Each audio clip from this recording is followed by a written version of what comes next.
꿈다운 라디오, 꿈다운 새벽 책방, 오늘도 문 열었습니다. 옛날 잠깐만요. 부장님 지금 와 이러노. 회사 다니실 때 부장님 증후군 많이 아, 심하셨나 보다. 미치겠다. 내 부장한테 내 대들어갖고 내가 완전 찍힐 뻔했.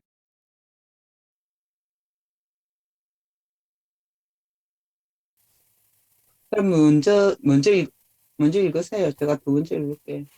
네, 팀워크는 리액션. 저는 그런 부장님이 되지 않을 겁니다. 이렇게 열심히 준비하고 발표하면 점수를 매겨야 아, 하죠. 진짜. 저는 채점을 학생들과 298. 함께 했습니다. 발표한 학생을 다른 모든 학생이 평가하고 점수를 주는 거죠. 그렇게 해서 평균을 낸 점수와 제가 매긴 점수를 절반씩 합쳐서 점수를 내는 겁니다. 학기 말에는 결과를 알려줍니다. 개인 점수는 개별적으로 알려주고 팀 점수는 다 같이 볼 수 있도록 합니다. 그렇게 하다 보니 학기 말이 지나도 점수 관련 항의는 거의 없었습니다. 학생들이 다른 학생의 발표를 제대로 보고 판단할 수 있을까? 점수를 공정하게 줄 수 있을까? 그래서 최고점과 최저점은 제외하고 평균을 냅니다. 이런 방식으로 오랫동안 채점했지만 학생들이 내린 평가와 제가 내린 평가가 달랐던 적은 거의 없었습니다. 이렇게 했던 이유는 평가자, 채점자 자리에 앉아봐야 어떻게 발표하는 게 좋은지 깨닫게 되기 때문입니다. 면접을 볼 때도 늘 응시자로서 생각하고 준비할 것이 아니라 때로는 내가 만약 면접관이라면 어떨지 생각하고 판단해 볼 필요가 있습니다. 팀 발표를 학생들이 평가할 때는 팀워크를 점수를 꼭 매기게 했습니다. 어쩌면 팀 발표에서 제일 중요한 게 팀워크일지 모릅니다. 팀워크가 좋은지 아닌지 어떻게 판단할 수 있을까요? 발표하지 않는 사람을 보라고 했습니다. 팀워크가 안 좋으면 발표하는 사람이 말하는 동안 다른 팀원들은 각자 다음 순서에서 자기가 맡은 부분을 외우고 있습니다. 하지만 팀워크가 좋으면 한 사람이 발표할 때 다른 모두가 그를 바라보고 있습니다. 만약 발표자가 틀리거나 헤맨다면 곧바로 그 부분을 자연스럽게 수정하거나 메워줍니다. 그게 팀워크입니다. 그걸 저는 이렇게 표현합니다. 축구 중계를 볼 때 카메라는 뭘 따라가나요? 우리의 시선은 뭘 따라가나요? 그렇죠. 축구공을 따라갑니다. 공이 어디로 가느냐에 따라서 경기의 승패가 결정되니까요. 발표에서 중요한 것은 무엇일까요? 발표할 때 우리는 뭘 따라가야 할까요? 그렇죠. 말을 따라가야 합니다. 말하는 사람을 쳐다봐야 합니다. 팀원들이 모두 말하는 사람을 보고 있다면 그것만으로도 그 발표는 좋은 발표입니다.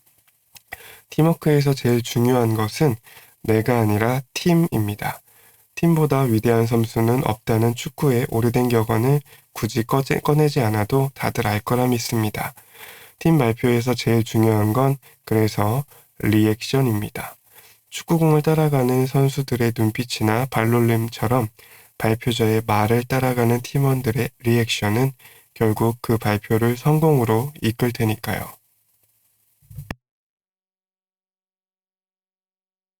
문장을 쓰지 마세요. 팀 발표에서는 여럿이 호흡을 맞춰 연습하는 것이 중요하다고 했지요. 그럼 개인 발표에서는 어떨까요? 물론 연습이 중요합니다. 연습을 어떻게 하느냐가 중요합니다. 제일 안 좋은 방법은 말할 내용을 토시 하나 빠뜨리지 않고 처음부터 끝까지 모두 쓰는 겁니다. 그리고 그 원고를 그대로 외는 겁니다. 그것은 말하기가 아니라 읽기입니다. 그렇게 준비한 사람은 대개 말에 자신이 없어서 글에 의존하는 겁니다. 당연히 제대로 읽기도 어렵습니다. 남들 앞에 서서 입을 여는 것 자체가 힘든 사람일 테니까요. 게다가 말하기와 읽기는 하늘과 땅 차이입니다.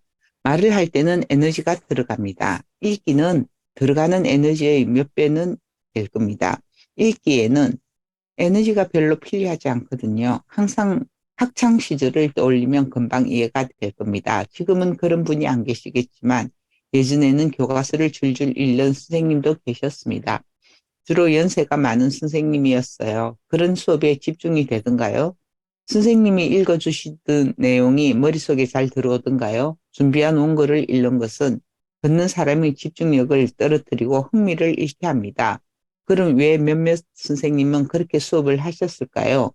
에너지를 아끼기 위해서였을 겁니다. 앞서 말했듯 말하기에는 타자의 에너지가 필요합니다. 타자의 에너지는 곧바로 청자에게 연결됩니다. 몰두와 흥미를 부르죠. 그러다 말하는 사람의 기운과 에너지가 조금씩 떨어지면 듣는 이의 집중과 재미도 조금씩 떨어집니다. 그만큼 말하기에는 크고도 지속적인 에너지가 필요합니다. 그럼 어떻게 말을 해야 크고도 오래가는 에너지를 전달해 사람들을 쥐락펴락할 수 있을까요? 그런 말하기는 어떻게 연습할 수 있을까요? 첫 번째 연습 방법은 바로 단어를 문장으로 만들기입니다. 처음부터 끝까지 내가 할 말을 문장으로 쓰지 말고 단어로만 써보세요. 키워드라고 할까요? 핵심 단어만 쓰는 겁니다. 1분 동안 말을 해야 한다면 세 단어만 써놓고 머릿속으로 단어와 단어를 연결해 가면서 말해보세요. 1분은 생각보다 훨씬 깁니다. 평소 말하기에 자신 있는 분이 아니라면 단어 하나에 문장 하나 정도, 그러니까 3, 4초 말하면 다음에 할 말이 떠오르지 않을 수도 있겠지요. 말문이 턱 막힐 수도 있습니다. 그래도 문장을 쓰지는 마세요. 문장을 쓰면 거기에 의존하게 되고 말하기가 아니라 쓰기 실력만 자라날 뿐입니다. 손으로 쓰거나 노트북 자판을 두드리지 말고 머릿속으로 써보세요. 말의 흐름을 구상하고 거기서 핵심적인 단어를 3개 고르는 편이 나을 겁니다. 요즘도 하는지는 모르겠지만 아나운서 시험에 합격하고 교육을 받는 한 달간 저희는 매일 3분 스피치를 했습니다. 오후 5시쯤 선배 아나운서들이 둥그렇게 모여 앉으면 한 사람씩 그 앞에서 주어진 주제로 30분간 이야기를 하는 겁니다. 주제는 적석에서 정해지지요. 교육 담당 선배가 눈에 띄는 사물을 보며 말합니다. 커피에 관해 말씀하세요. 시작. 다음 순서인 사람은 앞 사람이 말하는 동안 머릿속에서 준비를 할 수 있으니 뒤로 갈수록 유리할 것 같다고요? 천만에요. 다음 사람에게는 다른 주제를 줍니다. 소용이 없어요. 처음에는 1분을 넘기기가 어렵지만 한 달이 지나고 나면 3분쯤은 거뜬히 채울 수 있습니다. 아무 말 대잔치가 아니라 제법 논리적으로 살짝 유머도 넣었어요. 그 한 달간 피와 살이 되는 실은 눈물 나게 하는 선배님들의 말씀을 듣고 또 듣고 자존심이 상하고 또 상하는 건 따로 말씀드리지 않아도 짐작하시겠지요. 그래요. 강아지의 힘. 팬데믹 상황에서 우리는 모두 힘들었습니다. 실습 위주 수업을 하는 저도 그랬습니다. 직접 만나 얼굴을 볼 수 없으니 답답했습니다. 발음할 때 입모양도 언급하고 말하기 실습과 피드백도 해야 하는데 그럴 수가 없었으니까요. 비대면 수업 초기에는 우왕좌왕했지만 나중에는 줌을 이용한 온라인 수업으로 분할된 화면 속에서 서로를 볼 수 있었습니다. 그래도 50명이 한꺼번에 참여해 3시간 동안 실습 수업을 하는 건 비효율적일 수밖에 없었어요. 집중이나 몰입이 아무래도 부족했습니다. 따로 보충 수업까지 했습니다. 진행해 보니 온라인 실습은 10명 안팎이 가장 효율적이더라고요. 매일 밤 라디오 생방송이 끝난 후에 시간 맞는 학생 10명과 본격적인 실습을 하고 피드백도 주고받았습니다. 수업의 밀도가 높아지니 학생들 만족도도 올라갔습니다. 그러나 주 5회 보충 수업을 계속하며 심신이 지친 저는 2021년 1학기를 마치고 겸임 교수 재계약을 포기했습니다. 오랫동안 해오던 강의라 아쉬웠지만 그래도 그게 저를 위해서나 학생들을 위해서 바람직하다고 판단했습니다. 온라인 수업을 하며 어떻게 하면 학생들이 실습할 수 있게 만들까 고민하다가 일주일에 하나씩 녹음 과제를 내주었습니다. 매주 주제를 정해 1분 남짓 녹음하여 저에게 메일로 보내라고 했습니다. 녹음 파일을 일일이 듣고 피드백을 적어서 다시 학생 하나하나 답장을 보내주었죠. 예를 들어 발음에 관해 강의한 뒤에 과제는 발음 연습표에 나온 가나다라 마바사부터 기니디리 미비시까지 자음과 모음이 결합한 음소를 큰 소리로 발음해 녹음하는 겁니다. 여기에는 아야, 어여, 오요, 우유, 의 외에도 복합 모음인 왜 발음도 들어갑니다. 구분하기가 쉽지 않지요. 일단 에와 에 발음이 서로 다르다는 것을 인식하고 다르게 소리를 내려 애쓰는 것만으로도 공부가 됩니다. 발음이 제대로 안 된다면 여러분도 해보세요. 드라마에 나오는 것처럼 입에 볼펜을 물고 연습하는 건 그다지 도움이 되지 않습니다. 침이 흘러 볼펜만 젖어요. 하나하나 또박또박 소리 내면서 입 모양을 의식하며 발음하는 편이 훨씬 더 도움이 됩니다. 예를 들어 에와 에는 서로 다른 발음이지만 대부분 비슷하게 발음합니다. 에는 아와 이가 더해진 형태입니다. 입술 모양 아에서 시작하면서 거의 동시에 이를 발음해 보세요. 처음에는 쉽지 않겠지만 자꾸 하다 보면 됩니다. 그렇다면 에는 어에서 시작해 동시에 이를 발음하는 거겠죠. 그러니 당연히 다르게 들려야 합니다. 발음하기, 발성하기, 주제를 정해놓고 말하기, 키워드 한 개로 말하기 또는 세 개로 말하기 같은 과제를 대부분 성실히 수행해준 학생들 고마웠습니다. 저로서는 품이 많이 들었지만 그래도 학생들이 실력 향상을 느끼게 하는 데는 도움이 되었을 겁니다. 6, 7주 가량 되면 의심을 하게 됩니다. 이렇게 해서 실력이 늘기는 하는 걸까? 그럴 때면 첫 주 과제와 이번 주 녹음을 비교해 들어보라고 합니다. 다들 고개를 끄덕이지요. 15주 차에 마지막 과제를 제출할 때면 처음보다 훨씬 나아졌다는 걸 알게 됩니다. 어떤 분야든 마찬가지겠지만 실력은 한꺼번에 쑥쑥 늘지 않습니다. 극소수의 천재들은 그럴 수도 있겠지만 우리는 안 그래요. 마치 아주 완만한 경사로를 올라가는 것 같지요. 올라가고 있는 건가 의심하는 그때 실력이 약간 향상됩니다. 완만한 경사로가 아니라 계단참이 아주 긴 계단을 올라가는 거라고 여기는 게 나을까요? 올라가고 싶은데 계단참에서 제자리 걸음만 지루하게 한다고 느낄 때쯤 겨우 한 계단 올라서니 말입니다. 더러 놀랍게 껑충 뛰어오르는 학생도 있어요. 1주차와 7주차 과제물이 완전히 다르죠. 다른 사람이 한 듯 실력 향상이 두드러지는 경우가 드물지만 있습니다. 그럴 때면 궁금해서 어떻게 한 거냐고 물어봐요. 그중 한 학생이 이렇게 대답했습니다. 말을 하려면 상대가 있어야 하잖아요. 그런데 비대면 수업을 하고 친구들도 못 만나서 혼자 사는 저로서는 말할 상대가 없었어요. 생각도 못해 제가 키우는 강아지를 붙잡고 연습을 했어요. 그래요, 강아지의 힘입니다.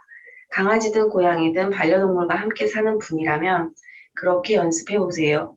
뭐야 집사, 그만하라고 귀에서 피가 나 반려동물이 항의할 때까지 말입니다. 후배에게 배웠어요. 반려동물도 안 키우고 만날 사람도 별로 없다고요? 그렇다면 인형을 하나 마련하세요. 반려동물처럼 붙잡고 앉히고 말을 할 수 있는 정도의 크기로요. 나 혼자 산다에 나오는 윌슨 정도면 될까요? 그렇게 크지 않아도 됩니다. 손바닥만 한 인형이라도 내 이야기를 날마다 할 수 있으면 되니까요. 중요한 건 날마다 꾸준히 연습하는 겁니다. 지금은 아나운서를 꿈꾸는 학생이 그리 많지 않지만 1990년대 말부터 2010년대까지만 해도 참 많았습니다. 전에는 교양 프로그램이라고 부를 만한 프로그램이 많았지만 지금은 예능과 드라마 천국이지요. 아나운서가 설 자리가 마땅치 않습니다.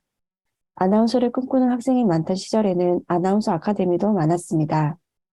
후배가 질문했습니다. 선배님, 아나운서 아카데미를 꼭 다녀야 할까요?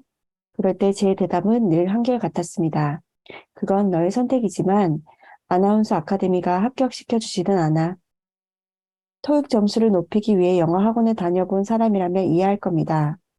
학원에서 배우기만 하면 점수가 올라가던가요? 아니죠. 따로 공부하고 또 공부하고 계속 공부해야 합니다.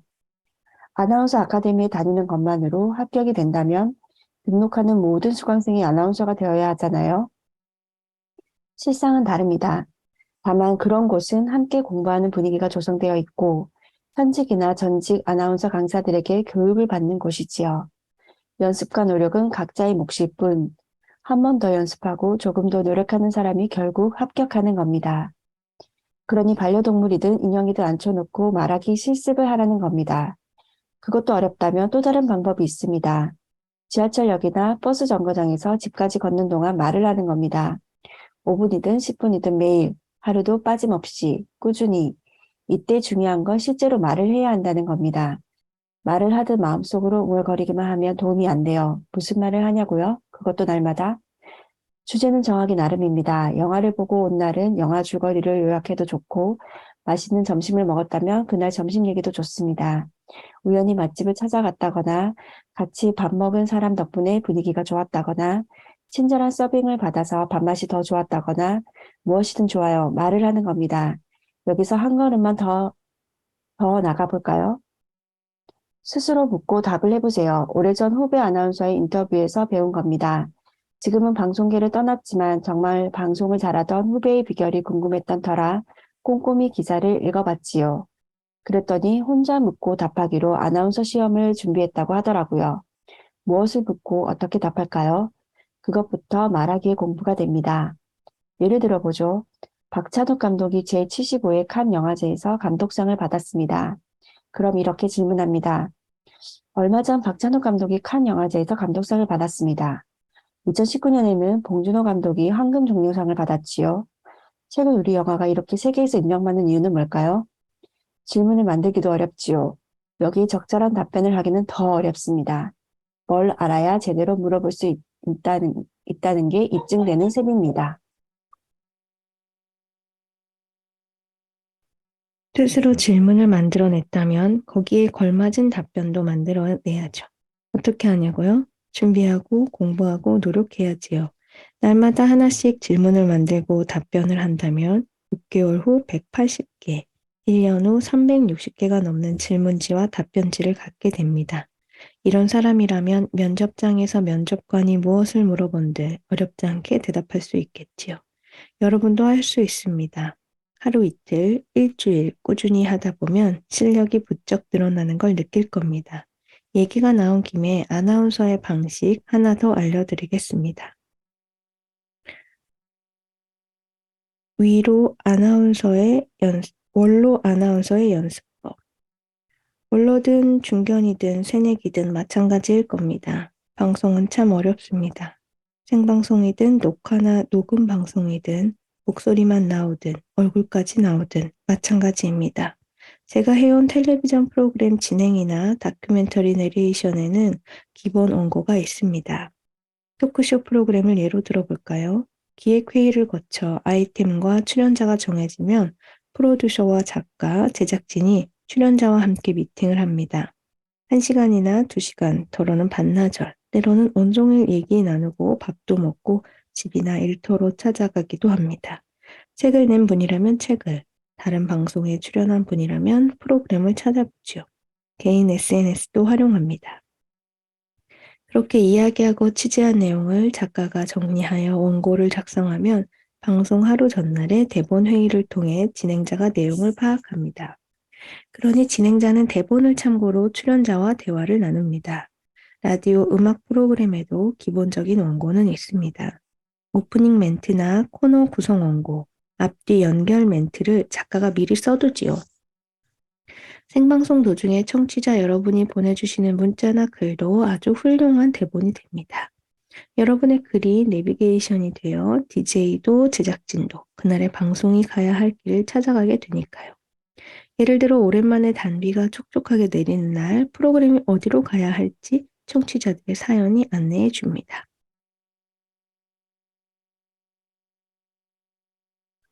대본이 없는 방송 프로그램도 있습니다. 짐작하시는 대로 스포츠 중계 방송이지요. 각본 없는 드라마는 스포츠에 어느 누가 각본을 쓸 수 있겠습니까? 공은 둥그다라는 축구계의 명언도 있고 끝날 때까지는 끝난 게 아니다라는 축구계의 격언도 있습니다.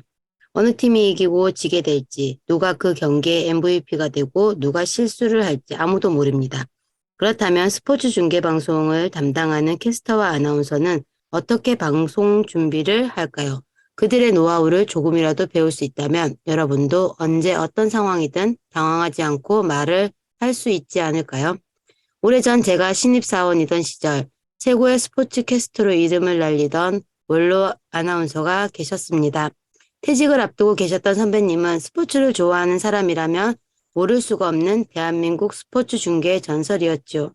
주로 개막식이나 폐막식, 마라톤 중계처럼 오랜 시간이 걸리거나 굵직한 행사를 도맡아 하던 분이었습니다. 보통 키에 단단한 체격, 멋진 음반, 나지막한 저음의 목소리까지 완벽한 아나운서였고 전형적인 아나운서였습니다. 얼마나 예의를 잘 갖추시는지 신입이 인사를 드려도 항상 웃는 얼굴에 존댓말로 인사를 받아주시던 분이었습니다. 어느 날 그분이 인사를 안 받으시는 겁니다. 가볍게 목 인사만 하고 얼굴에 살짝 미소만 띈 채 말을 하지 않으셨어요.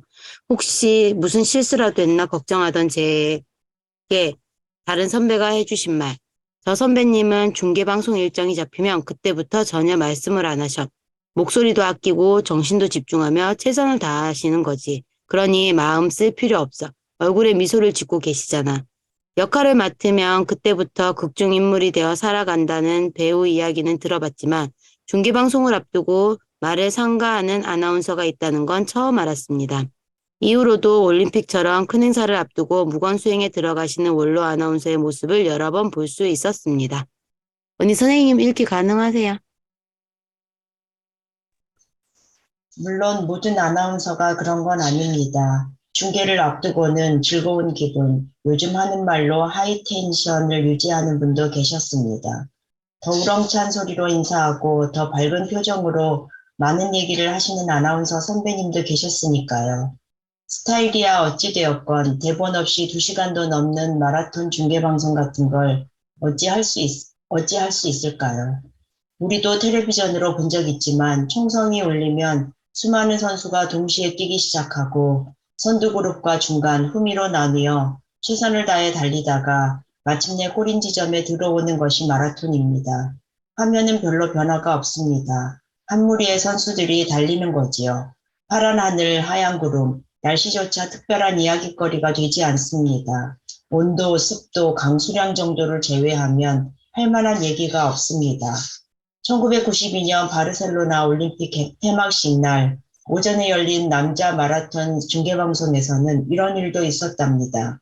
마라톤은 우리나라가 메달을 기대하는 종목이 아니었기에 방송사에서도 출발, 중간 지점, 골인 지점, 중계 정도만 예상했답니다. 그런데 이게 웬일? 우리나라 마라토너가 내내 상위권에서 달리더니 선두 그룹에서도 두각을 나타내며 골인을 앞두고 있었습니다. 예상과 달리 2시간 내내 중계방송을 해야 했던 아나운서. 이제 더는 할 말이 생각나지 않았습니다. 하지만 금메달 획득을 눈앞에 두고 중계를 멈출 수는 없었지요. 주경기장에 들어오는 선수를 보며 아나운서는 이렇게 말을 이었습니다. 선수의 발걸음에 맞춰서 왼발, 왼발, 왼발, 왼발. 그래도 아직 골이 나지 못했죠. 황영조, 황영조, 황영조. 이렇게 수십 번을 외친 끝에 드디어 황영조 선수가 제일 먼저 결승점을 통과했습니다. 이렇게 중계방송은 어렵고도 어렵습니다. 그럼 스포츠 중계 캐스터가 되기까지 아나운서들은 어떻게 준비할까요? 우선 녹음기 하나만 들고 경기장을 누빕니다. 요즘은 스마트폰이면 되겠네요. 중계석 근처에서 녹음기나 스마트폰을 들고 혼자 중얼거리는 사람이 있다면 데뷔를 꿈꾸는 캐스터 지망생입니다. 녹음한 내용을 선배가 들으며 모니터해주고 종목에 따라 1, 2년에서 5, 6년쯤 해야 중계방송 마이크를 잡게 됩니다. 그럼 그전에는 어떻게 하느냐? 선배 아나운서가 권해준 방법 하나는 간판 읽기입니다. 버스를 타고 가면 창밖이 보이지요.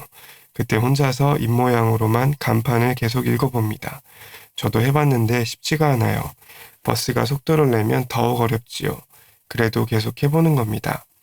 뭐뭐 약국, 무슨 꽃집, CU 편의점. 눈으로 보는 상황을 입으로 소리내기까지 걸리는 시간을 줄이며 입을 풀기에는 이만한 게 없을 겁니다. 100장이었는데 한 장입니다. 얼마 전 유튜브 마이 금이 라이브 방송에서 후배와 이야기를 나누었어요. 쇼핑 호스트로 일하는 후배는 학창시절 제 수업을 들었던 제자였습니다. 시간이 흘러 나란히 방송을 함께하게 되었으니 참 기뻤죠. 그 자리에서 말을 잘하기 위해서 후배는 어떤 노력을 했는지 물었습니다. 예를 들어 자기소개를 잘하기 위해서 어떻게 했냐고요. 자기소개를 할 때 저는 일단 처음에 종이에 적었어요. 말하기를 두려워하는 이유 중 하나는 스스로 내가 지금 횡설수설하는구나 느끼며 상대도 내가 횡설수설하는 걸 알겠지 생각하기 때문이라는 거죠.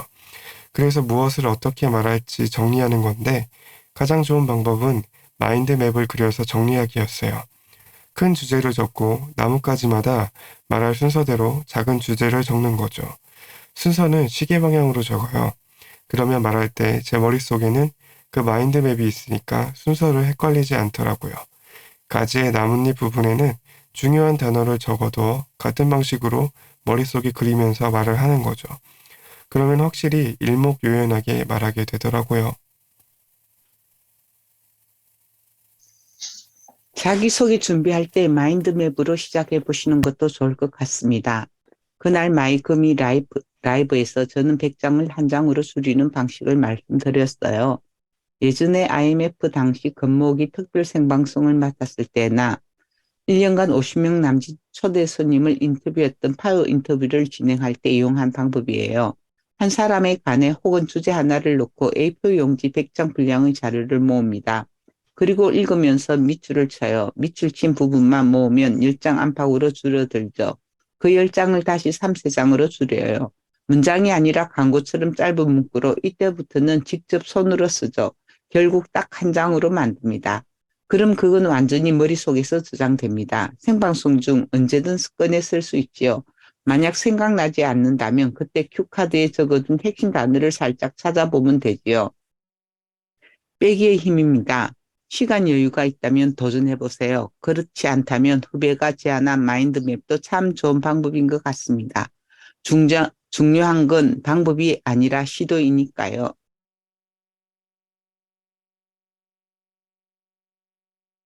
네, 감사합니다. 저희 오늘 여기까지 하도록 하겠습니다. 내일 읽으면 다 읽을까요? 네, 아마도요. 네. 사진 찍을까요? 진짜 빨리 읽었다. 아주 좋은 책이죠. 음. 여러 가지로 참 좋은 책인 것 같습니다. 하나, 둘, 셋. 네, 감사합니다. 수고하셨습니다. 우리 다음 책은 그거요. 빠르게. 빠르게. 빠르게. 그게 제일 많이 나왔더라고요. 그래서 일단 그걸로 하고요. 네. 그다음에 그 환경 맞았나? 환경, 그거 그 다음에 하기로 한 거예요? 아니면 그 웹 그거 하는 거예요? 두 개였었는데 제가 오늘 아침에 적고도 까먹었네요. 기후변화. 기후변화예요. 뭐 몰라요. 기후변화였던 것 같아요. 까먹었네요. 공기상. 그게 2개 있었는데. 기후변화 환경의 미래 보고. 빠르게 실패하기가 먼저고요. 네. 그다음에 기후변화와 환경의 미래. 어머, 글자 틀렸네. 왜요? 신경의 미래로 되어 있네. 아, 그렇구나. 괜찮아요. 아무도 몰랐어. 좋은 일 지금 되시고요. Recording stopped. 네, 저기 뭐시기냐. 17일날 일정 다시 바뀐 거 플랜 B로 올려놨으니까요. 한 번씩 더 대박. 참고하시고요. 네, 동선을 최소한으로 우리가 가치 있는 시간을 최대한 길게 하기 위해서 이렇게 짜봤으니까 한 번씩 다시 확인해 보세요. 지도까지 올려 있어요, 이렇게. 상준쌤은 잡을 하나 더 해야 될 것 같아. 네, 요즘은 멀티잡 시대니까 꿈나온 여행사 하나 이렇게 차려서 진짜 너무 멋져. 한번 멋쟁이야. 역시. 그리고 10명이 넘어가면 지금 현재 어른 10명, 애들 2명인데 혹시 미연님 여기 만 7세는 아니죠? 그때까지 만 6세인 거죠? 아닌가? 만 7세인가? 만 7세 아닌가? 만 7세죠. 그래요. 만 7세부터 소인 요금을 받아요. 그러면 11명 거가 돼서 한 명당 최대 신청 가능한 인원이 10명이에요. 그래서 그날 예약하는 날 한 분이서 같이 좀 도와주시면 좋을 것 같아요. 네. 11일 날 할 거죠, 11일 날. 11일 날 6일 전이라서. 응.